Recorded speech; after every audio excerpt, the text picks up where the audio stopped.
Selamat pagi menjelang siang teman-teman media dan masyarakat tadi.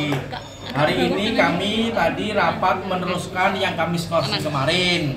Teman-teman media dan masyarakat Pati juga sudah tahu kan bahwa kita memanggil Dewas karena kemarin belum selesai, kita undang kembali. Nah, di dalam pembahasan itu kami menanyakan yang pertama terkait dengan keabsahan dari Dewas. Beliau juga sudah menjawab, menurut dia tidak ada masalah. Terus teman-teman berkembanglah terkait dengan pengurangan tenaga 220 itu. Apakah sudah ada kajiannya dan sebagainya? Sudah disampaikan sampai ke sana. Terus beberapa pertanyaan, Pak Dewas ini nggak mudeng tugas dari Dewas ini ngopo nggak mudeng ya? Dia tidak paham tugas dari Dewas sehingga teman-teman menanyakan kalau tidak paham urusan Dewas, tugasnya Bapak ini apa? Nah, di salah satu anggota pansus menanyakan terkait apa Bapak tidak mengetahui tugas dari Dewas, mengawasi ada problem di masyarakat, apa problem di pelayanan atau problem di keuangan. Teman-teman ini menanyakan sampai ke akhirnya teman-teman tidak ada jawaban dari seorang ketua Dewas.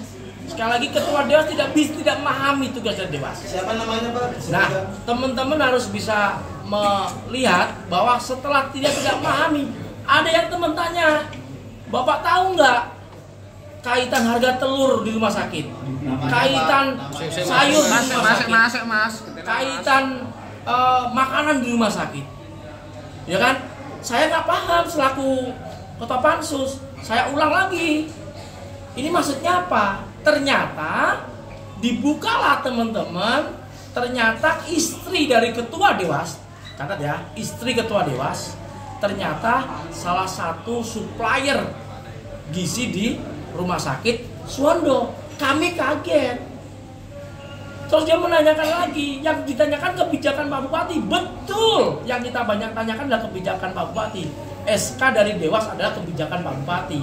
Tetapi kewenangan dari kebijakan itu dimanfaatkan untuk nepotisme. Apa? Mengangkatlah istrinya lewat CV-nya untuk sebagai supplier gizi. Ini catatan yang buruk di Pati. Catat ya, catatan buruk di Pati. Masyarakat Pati, masyarakat Indonesia harus tahu bobroknya rumah sakit gara-gara seperti ini. Berarti awal dari permasalahan ini adalah pengangkatan yang tidak benar, SK yang bermasalah. Setelah dia berkuasa, dia akhirnya keluarganya, terutama istrinya, diangkatlah untuk sebagai supplier makanan di situ. Betul ya? Mungkin langkah selanjutnya dari pansus sendiri seperti apa? Pansus tadi sudah sepakat. Setelah ini kami rapat tertutup dan kami akan sampaikan hal ini ke pimpinan DPR.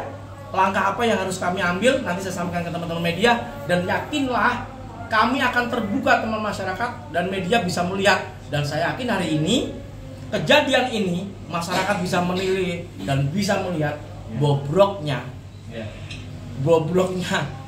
manajemen di rumah sakit Suwondo ini. Tapi ada kemungkinan untuk memanggil Pak Manurung kembali tidak, Pak? Kami tidak bisa menyampaikan ke sini ya, tapi kami minta petunjuk dulu ke Pak Ketua atau pimpinan DPR kami.